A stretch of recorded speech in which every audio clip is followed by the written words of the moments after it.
Good. That's nice. Hello, I am Mario Mercier, and welcome to The Artist of Change. And today, my guest is Yashika Chopra. She's a young, passionate teacher in primary school in Abbotsford, British Columbia. This is in Canada, for those who don't know. So, hello, Yashika.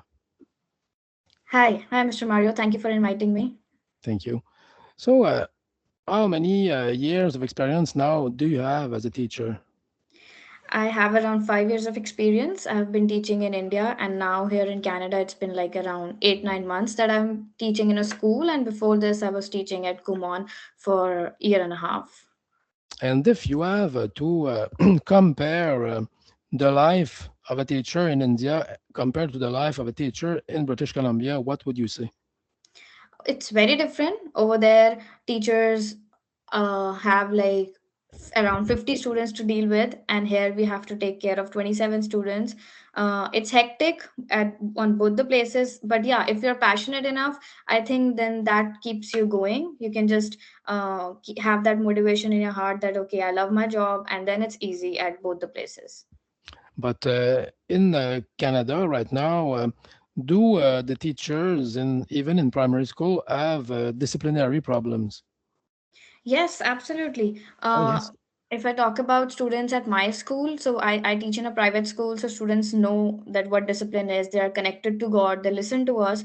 But yeah, if I talk about the public sector, that's same both in India and in Canada. Students are not connected to the values, and because of which they think that teacher is just our friend and we can just say any random thing to her. She's standing here just to like as a caretaker, and she's not have she doesn't have that much knowledge that she can change us.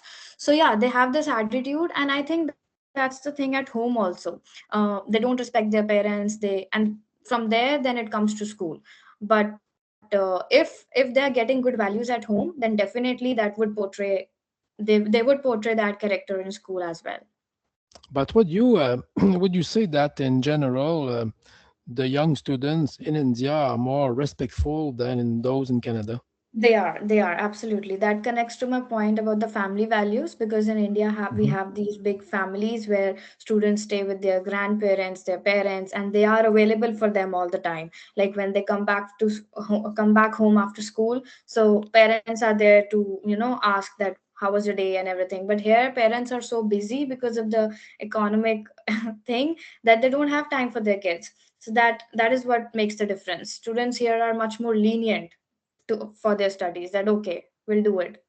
No hurry. And do you think that because, not only because of that, but in part because of that, do you think that in the near future, I would say, that the method, the approach in schools have to change? Approach of teachers for students. Yes, and also approach by the direction of schools, because maybe the way that the students are taught Hmm. the elements they have to learn, maybe it doesn't fit anymore the mentality of these young Yeah. people. I agree with that. Yeah, schools are, I think, definitely taking steps to deal with the situation. They're giving after school programs, like so that the student can stay in school for a longer period of time, so that parents do not have to, take care that where will my child go after school. So that's one thing I think schools are incorporating. And then other than that, if I talk about teachers in classroom also, if I talk about myself, then I always try to teach them moral values in every block that I take. We have Wellness Wednesdays where we specifically talk about these things, that you have to have integrity, and then respect for your classmates and elders and everything. So we talk about these things every week, and moreover every day. And do you think that I think the question is obvious, but in fact, it's a question that is actual. Do you think that technology Mhm.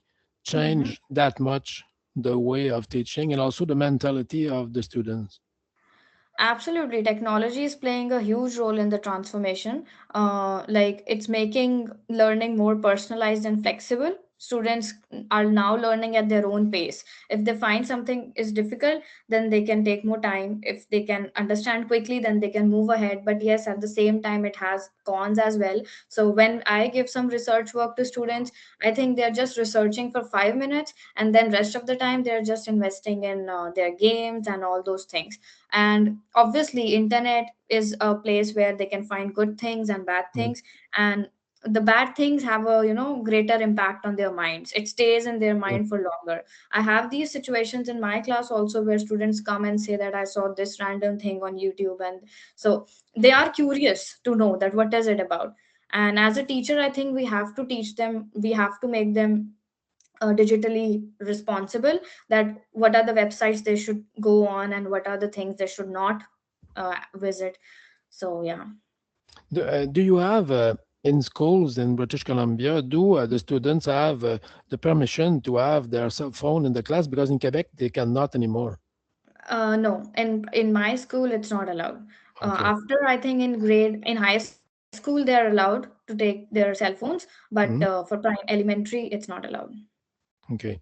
And in the future, do you think that you could be interested to be a teacher in a secondary school?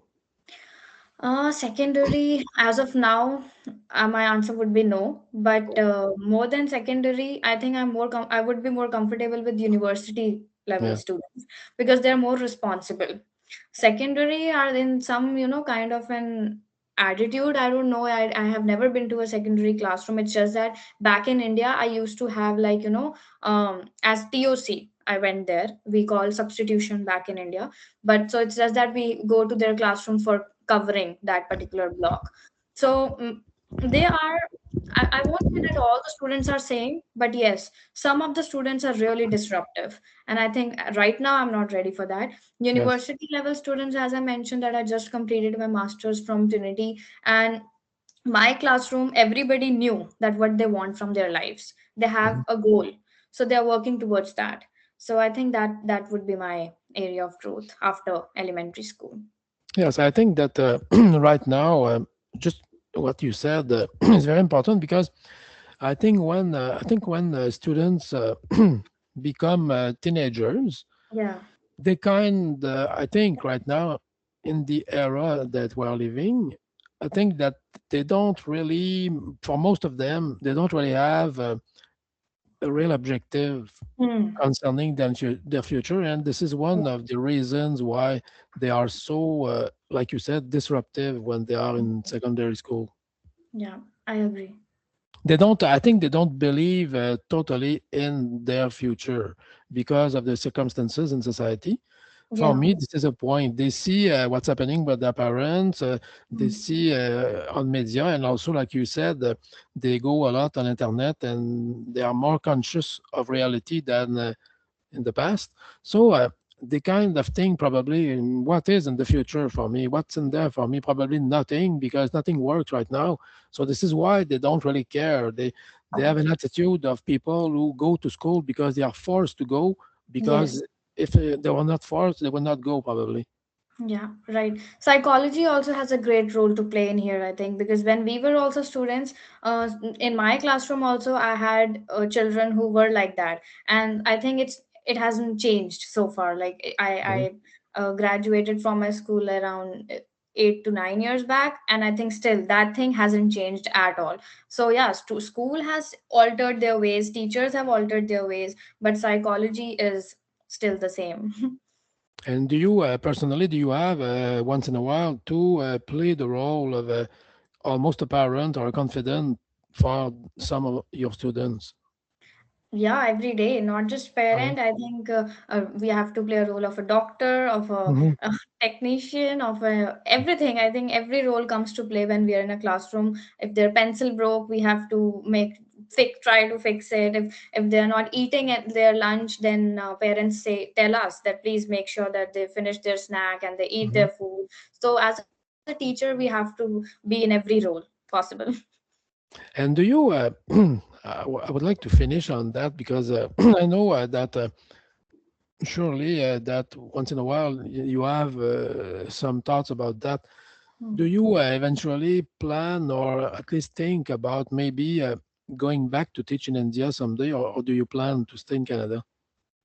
I plan to stay in Canada as of now, but then yes, I don't know about the future. If I have to go to India as well, I would be open to that. It's not that I didn't like that. I loved that thing. But when I was in India, I used to have this idea that I have to do my master's, and if I will not go, I'll have this regret in my heart that Yeah. I would have done it at that time, but I didn't go for it. Luckily, my parents, my grandparents, everybody supported me, and I got a chance here. And with the grace of God, I got my teaching job as soon as I finished my studies. Yes. So definitely taking this knowledge, going back to India, it will help me.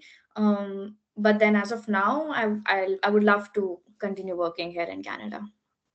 Yeah. So it means that personally you are now feeling Canadian, and you know that you have your place among the teachers of Canada. Absolutely, yeah. I love the place where I'm teaching right now. It's related to our roots, like everything, each and everything, connection to God, and then just the way Hmm. students talk to us. It's even, I would say, it's I would better than students back in India because of the student teacher ratio. Because my school has this, holds the values. Their mission is to keep them connected to God, and I think that is what matters the most in today's era. Oh, it's an interesting point because uh, there is always the fact that me, I am right now at least, I am in Quebec, and here in schools they don't talk a lot about faith.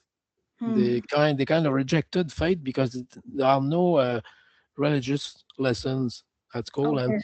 I think it plays a role with time. It has an effect, Yeah. and I think this is good when I hear that in some school somewhere in Canada, Yeah. faith still has an importance. Mr. Mario, you won't believe that they have every day they have two blocks dedicated for the faith lessons that they follow. Every each and every day they spend around 2 hours for learning the religious books and everything Hmm. that's followed in our faith. Even on Friday only we had like a day event in which they spend all day in the school, um, devoted to God the entire day. And we have this day every month, once a month we have this day where they stay in Gurdwara for entire day, and they are just sitting there and seeking the blessings from God. Okay, this is interesting. So I thank you, Yashika, for this meeting, and surely that we'll meet again in the future. Thank you. Thank you so much, Mr. Mario. It was great talking to you. Thank you. That's all.